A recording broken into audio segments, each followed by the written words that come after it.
For centuries, sailors crossing the southern oceans faced a stretch of water where the sea seemed capable of changing its mind without warning. A calm horizon could become a wall of water. Winds could rise to hurricane force. Currents could push enormous volumes of cold southern ocean water through a narrow passage, while ice and darkness turned every mistake into a potential disaster. At the southern tip of South America lies a small island called Hornos Island. On its rocky southern edge is Cape Horn. Today, it is a landmark on a map. For generations of sailors, it was something far more serious. It was the place they had to get around if they wanted to move between the Atlantic and Pacific before the Panama Canal changed global shipping.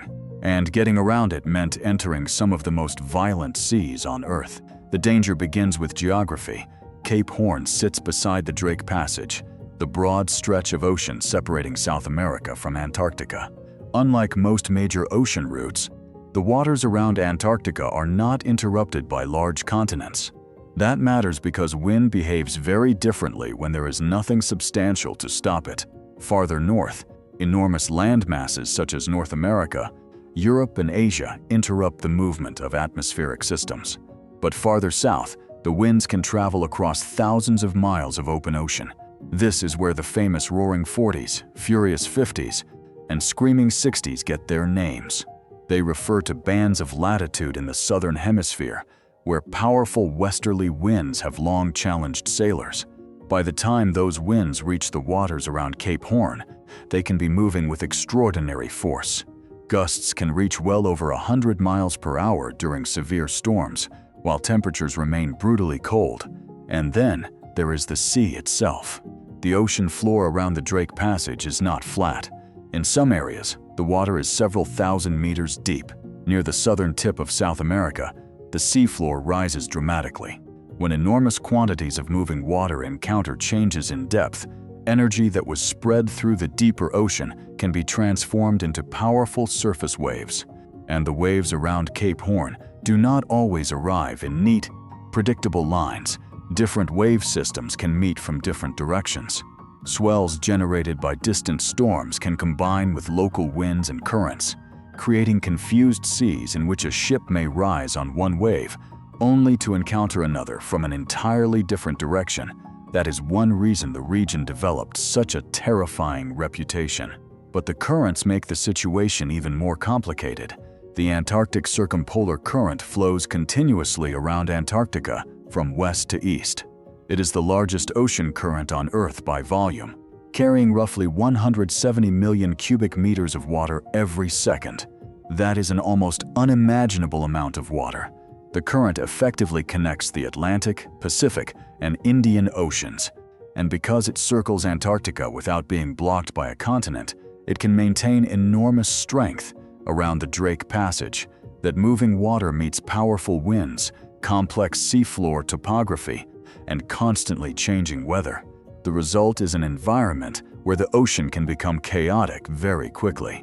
And then there is another phenomenon that sailors once found almost impossible to explain: rogue waves.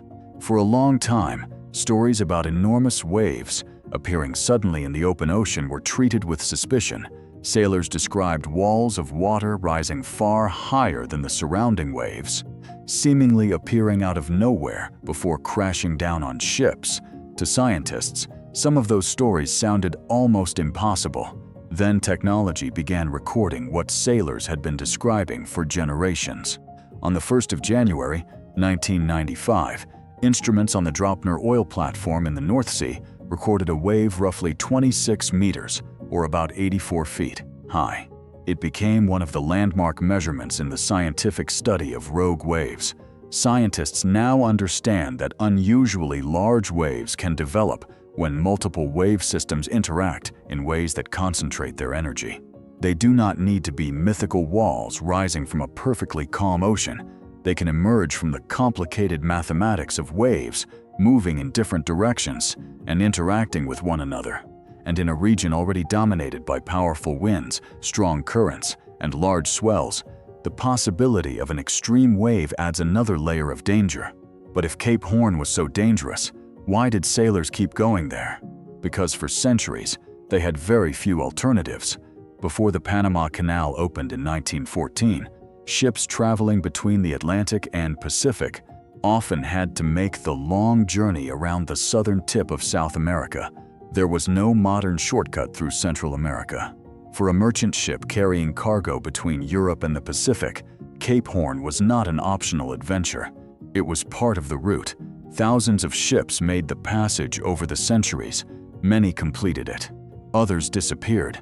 The exact number of shipwrecks and deaths associated with Cape Horn varies between historical estimates, but the losses were substantial enough to transform the place into a symbol of maritime danger. For sailors, surviving Cape Horn became a badge of experience, and that experience was sometimes recorded directly on their bodies. Tattoos became part of maritime culture, carrying meanings that other sailors could recognize. A ship under full sail could symbolize a sailor's experience at sea. Swallows were especially famous. Traditionally, a swallow tattoo was associated with a sailor's accumulated experience and miles at sea. In some traditions, each swallow represented another major milestone in a sailor's journey. The bird also carried a deeper symbolic meaning. Sailors believed swallows would return home, and in maritime folklore, the image became connected with the hope that a sailor lost at sea would somehow find his way home. Other sailors had the words "hold fast" tattooed across their fingers. It was a practical message wrapped in symbolism. Hold on, do not let go. For a sailor standing on the deck of a wooden ship while enormous waves moved beneath him, that idea was more than decoration. It could be the difference between staying aboard and disappearing into the ocean. Even the gold earrings worn by some sailors carried a practical story. According to long-standing maritime tradition, sailors who rounded dangerous capes sometimes wore valuable earrings because gold could theoretically serve as payment for burial if their bodies were recovered far from home. Whether every sailor actually followed this practice is difficult to establish, but the tradition captures something important about the mentality of the age. A sailor could leave port knowing that the ocean might never give him back. That fear was not imaginary. In April 1841, the ship William Brown left Liverpool bound for Philadelphia with passengers hoping to begin new lives in the United States. There were crew members aboard, along with dozens of passengers, including families and children. They had already spent weeks at sea when disaster struck. Late at night, the ship collided with an iceberg. Water rushed into the vessel. The crew quickly realized that the ship could not be saved. There were only 2 boats available, a smaller jolly boat and a larger longboat. The smaller boat was loaded with 10 people. The larger boat carried roughly 40. But dozens of passengers were still aboard the sinking William Brown. There was not enough room for everyone. As the ship went down, those left behind had almost no chance. The William Brown disappeared beneath the Atlantic, taking many of its passengers with it. But the people in the larger lifeboat faced another nightmare. 40 people were crowded into a boat designed for far fewer occupants. The boat was taking on water. The passengers were cold and exhausted, and many had little more than the clothes they had been wearing when the ship sank. The weather deteriorated, rain fell, temperatures dropped. The lifeboat sat dangerously low in the water. Everyone understood the problem. If the boat continued taking on water, everyone aboard could die. Eventually, an order was given that would become one of the darkest episodes in American maritime history. Passengers had to be thrown overboard. The decision was not made because the people in the boat were considered worthless. It was made under the terrifying logic of survival. One of the sailors involved was Alexander Holmes, a young crewman who had earlier risked himself to help rescue a passenger from the sinking ship. Now he was being ordered to help remove people from the lifeboat. Several passengers were thrown into the freezing Atlantic. Among them was a man who reportedly pleaded for his life and even offered money to be spared. He was not spared. 2 women related to him then asked to be thrown overboard as well. They were. By the end of the ordeal, 16 passengers had been forced into the ocean. The crew members were not selected. The passengers were. Eventually, the remaining people in the lifeboat were rescued. Holmes survived, but the decision followed him back to Philadelphia. The public demanded accountability. The officer who had given the order disappeared. Holmes did not. In 1842, he was prosecuted in federal court. The case became an important early American legal examination of what happens when people are forced to choose between lives during a disaster. Holmes's defense argued that the circumstances amounted to survival. The prosecution argued that necessity did not erase a person's duty to protect passengers. The jury ultimately found Holmes guilty, yet the punishment reflected the extraordinary circumstances. He received a 6-month prison sentence and a fine of $20. President John Tyler later remitted the fine. The case left behind a question that has never really disappeared from maritime history. When survival becomes impossible for everyone, who gets to decide who lives? Cape Horn produced other survival stories as well. In 1907, the British ship Dundonald was traveling from Sydney toward Britain when a violent storm drove it onto the rocks of Disappointment Island in the subantarctic Auckland Islands. The ship was destroyed. 28 people had been aboard. Only a fraction managed to reach land alive. Those who survived faced a different kind of battle. There was no comfortable shelter waiting for them, no reliable supply of food, no immediate rescue. They had to improvise. They hunted seals. They used whatever materials they could recover.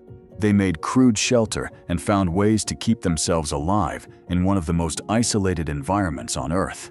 Eventually, some of the survivors constructed a small boat from available materials and made the dangerous journey to another island. They traveled through difficult terrain until they reached a government depot. There, they found enough resources to return for the people they had left behind. Months passed before a government vessel finally arrived and rescued the survivors. The story was far removed from the modern world of satellite navigation, radar, and emergency communications, but it demonstrated something that technology has never completely eliminated. The ocean can still overwhelm human plans. Modern ships are incomparably safer than the wooden sailing vessels of previous centuries. They have radar, satellite communications, weather forecasting, global positioning systems, emergency beacons, sophisticated navigation, and far better understanding of storms and ocean conditions. Yet none of those technologies can remove the forces that created the danger in the first place. The wind still blows across the Southern Ocean.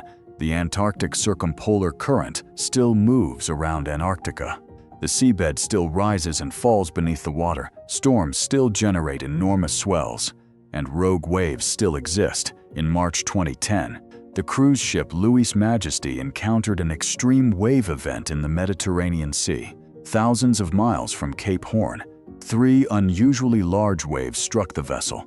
One of them smashed through windows on the ship, sending water into interior spaces. 2 passengers died, and 14 others were injured. The incident was a reminder that even advanced ships equipped with modern technology cannot predict every individual wave, and the Mediterranean is generally far less notorious than the waters around Cape Horn. That is what makes the southern tip of South America so intimidating. The danger is not one single phenomenon, it is the combination. Powerful winds, huge swells, confused seas, strong currents, rapidly changing weather, cold water, isolation, and a geography that leaves ships exposed to the full force of the Southern Ocean. For the sailors of the Age of Sail, the challenge was even greater. Their ships depended on canvas and wind. Their navigation relied on instruments that seem primitive by modern standards. There were no satellites watching the storm, no digital weather models warning a captain that conditions were about to deteriorate, no rescue helicopter waiting nearby. If something went wrong, the crew had only the ship, their experience, and one another. That is why rounding Cape Horn became such a defining achievement. It was not simply a matter of traveling around a piece of land. It meant surviving an environment that could test every weakness in a ship and every weakness in the people aboard it. The Panama Canal eventually transformed global shipping. Ships could cross between the Atlantic and Pacific without making the long journey around Cape Horn. That reduced the importance of the route. But it did not change the ocean. Cape Horn remains where it has always been, at the meeting point of powerful weather systems, deep ocean currents, and some of the most exposed waters on the planet.